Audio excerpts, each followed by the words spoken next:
Oke, sekarang kita mulai lagi ke lanjutan yang tadi tentang tali busur dalam sebuah lingkaran. Misal di sini ada titik Y. Titik Y ini dikenamakan midpoint atau titik tengah jika dari X, Y, Z gitu ya. Jika si X, Y-nya itu nanti akan kongruen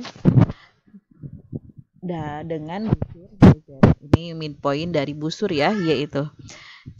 Jadi Y itu dikatakan midpoint dari busur XYZ jika busur XY-nya kongruen dengan busur YZ-nya.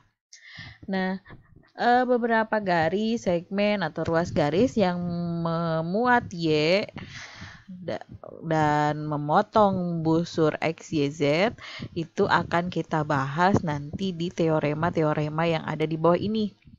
Teorema tentang tali busur dalam sebuah lingkaran. Nah, kita lihat yang pertama di teorema 10.4. Di sini dikatakan bahwa jika dalam lingkaran yang sama atau dalam lingkaran-lingkaran yang kongruen, dua busur minor adalah busur yang kongruen jika dan hanya jika kedua busur tersebut saling berkorespondensi dengan tali busurnya. Maksudnya gini, jika dan hanya jika kedua busur tersebut berkorespondensi dengan tali busur yang kongruen. Berkorespondensi itu bersesuaian ya. Misal nih, kita punya busur AB, kita punya busur BC. Busur AB dengan busur BC ini adalah busur yang kongruen. Kenapa? Karena dia memiliki sudut pusat yang sama. Busur AB, busur BC. Dia kongruen. Diketahui di sini. Lalu, ini akan menghasilkan tali busur yang sama juga. Tali busurnya itu ini, yang menghubungkan dari titik ujung busur tadi, busur minor tadi, AB dengan BC. Maka tali busur ini akan sama juga. Jadi teorema itu bilang, jika busurnya sama, maka tali busur yang bersesuaiannya pun akan sama atau akan kongruen gitu. Jika dan hanya jika ya, bolak-balik. Begitupun dengan kalau misal tali busurnya kongruen sama panjangnya, tali busur AB sama BC ini sama panjangnya, maka busur AB dan BC pun akan sama panjang. Nah, kemudian kita lihat teorema 10.5. Teorema 10.5 ini, jika diameter sebuah lingkaran katanya tegak lurus dengan tali busur, maka diameter tersebut membagi dua sama besar tali busurnya dan juga membagi dua sama besar busur yang terbagi tadi gitu oleh diameternya. Misal nih, di gambar ada ilustrasi begini. Kalau ada DE,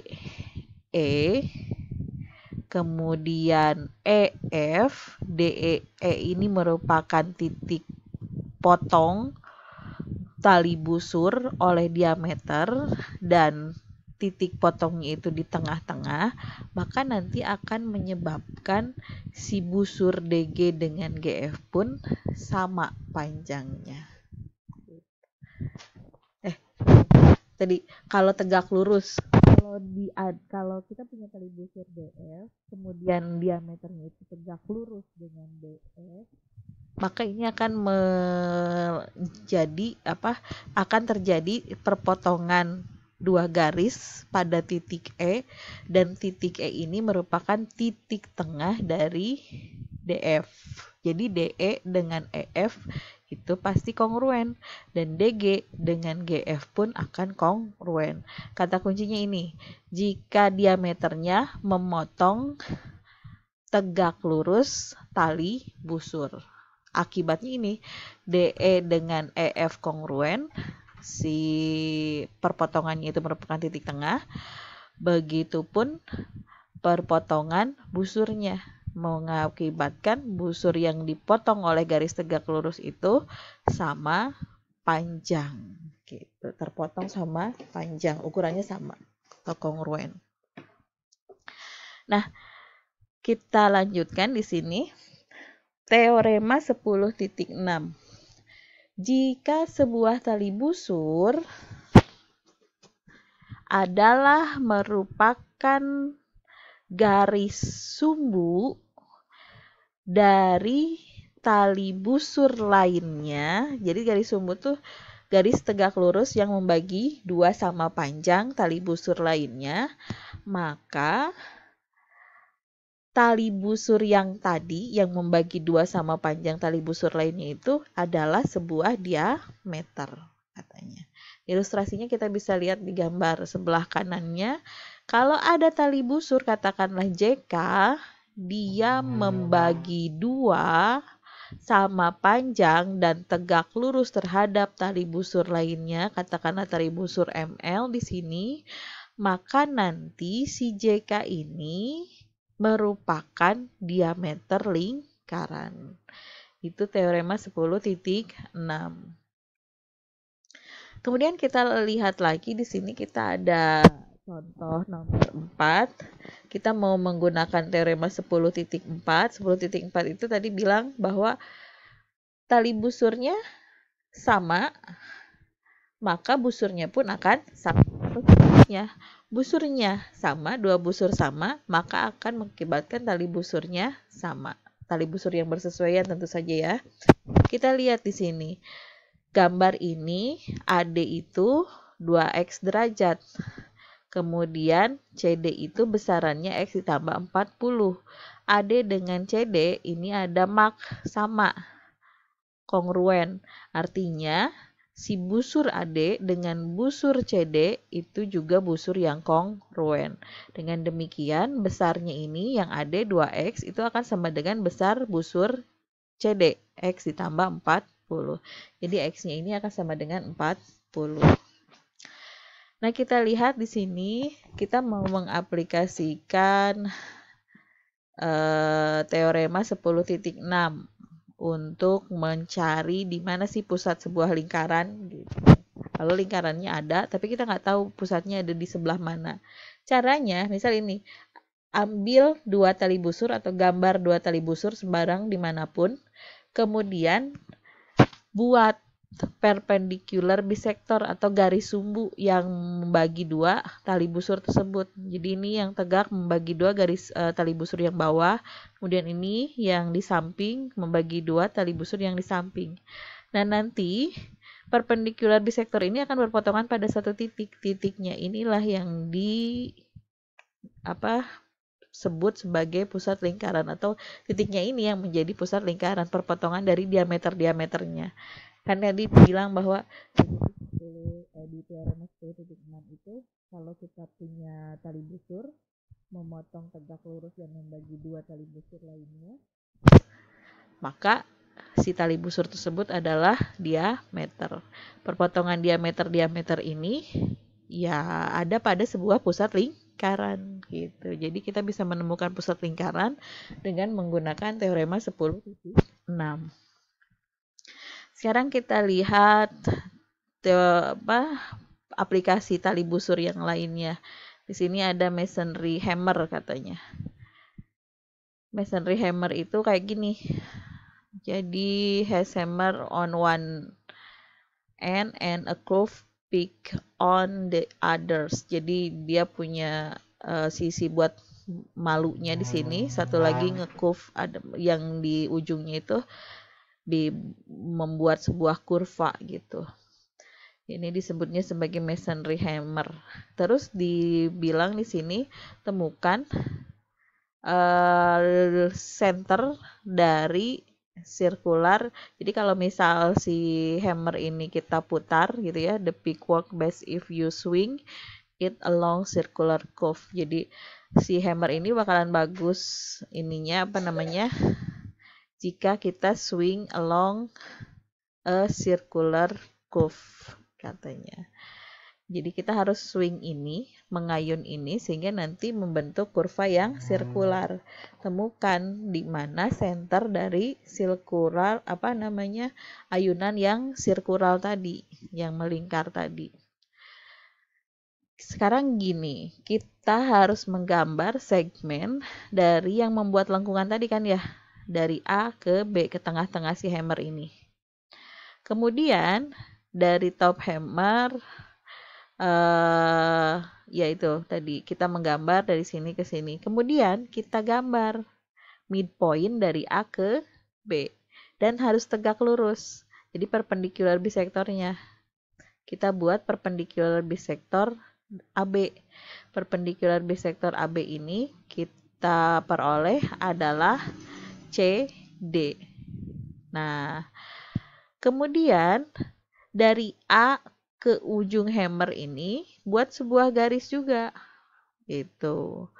Perpanjang sampai memotong CD. Nah, perpotongan inilah yang nanti menjadi pusat dari ayunan hammer atau palu yang kita punya. Gitu.